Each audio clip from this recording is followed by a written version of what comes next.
జై తెలంగాణ అందరికీ నమస్కారం. గత 36 రోజులుగా భారతదేశంలో అనేక మంది విద్యార్థులు, నిరుద్యోగ యువత చేస్తున్నటువంటి ఉద్యమం విజయం సాధించింది.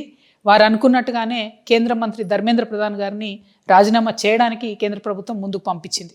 మరి ఈ సందర్భంలో విద్యార్థులందరికీ కూడా నేను మనస్ఫూర్తిగా శుభాకాంక్షలు తెలియజేస్తా ఉన్నాను. ఇది 100% విద్యార్థుల విజయంగా తెలంగాణ రక్షణ సేన భావిస్తూ ఉంది. మరి విద్యార్థుల విజయాన్ని కంప్లీట్గా తన ఖాతాలో వేసుకోవడానికి మన రాష్ట్ర ముఖ్యమంత్రి గారు రేవంత్ రెడ్డి గారు ప్రయత్నం చేయడం అన్నది నిజంగా చాలా సిగ్గుచేటు. నిన్న సాయంత్రం హైదరాబాద్లో దాదాపుగా 3-4 గంటలు కొవ్వొత్తులు పట్టుకొని కాంగ్రెస్ పార్టీ శ్రేణులంతా కూడా నగర వీధుల్లో ఊరేగడం అన్నది చాలా సిగ్గుపడాల్సిన విషయం. ఎందుకంటే కేంద్ర ప్రభుత్వాన్ని ప్రశ్నించినటువంటి విద్యార్థులు తమనెక్కడ ప్రశ్నిస్తారో అనే భయంతోనే, తమ ఫెయిల్యూర్స్ని ఎక్కడ ఎక్స్పోజ్ చేస్తారనే భయంతోనే ముందుగానే ముఖ్యమంత్రి గారు బయటకు వచ్చి యూత్నంతా నేను ఎంకరేజ్ చేస్తున్నాను, 21 ఇయర్సే మీరు పార్లమెంట్లో ఉండాలని చెప్తున్నారు. సంతోషం, మంచిదే. ఎట్లుందంటే ఇది కాంగ్రెస్ పార్టీ పరిస్థితి, 1000 ఎలుకలు తిన్న పిల్లేట కాశీయాత్ర పోయిందట.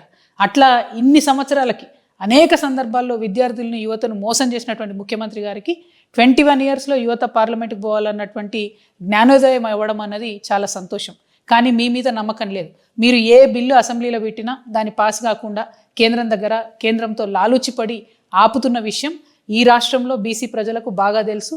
ఈ రాష్ట్రంలోని ప్రజలందరికీ కూడా ఆ విషయం బాగా తెలుసు. సో మీరు 21 ఇయర్స్ బిల్లు పెడతామంటే నమ్మడానికి ఎవరు లేరు.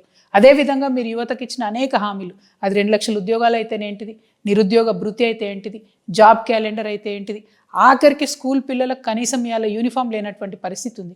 బ్రేక్ఫాస్ట్ పెడతామన్నారు, అది పెట్టకుండా ఉన్నటువంటి పరిస్థితి ఉంది. ఫీ రియంబర్స్మెంట్ ఇస్తామన్నారు, అది ఇయ్యనటువంటి పరిస్థితి ఉంది. పెద్ద అట్టహాసంగా ఉస్మానియా యూనివర్సిటీకి పోయి 1000 కోట్లు ఇస్తామని ప్రకటించి ఇప్పటివరకు ₹1 ఇవ్వనటువంటి చరిత్ర కాంగ్రెస్ పార్టీ చరిత్ర, రేవంత్ రెడ్డి గారి చరిత్ర. అవన్నీ పక్కకు పోయేటట్టుగా కొవ్వొత్తులు పట్టుకొని కాంగ్రెస్ పార్టీ నాయకులంతా కూడా నగర నడివీధుల్లో ఊరేగితే ప్రజలు నమ్మరు.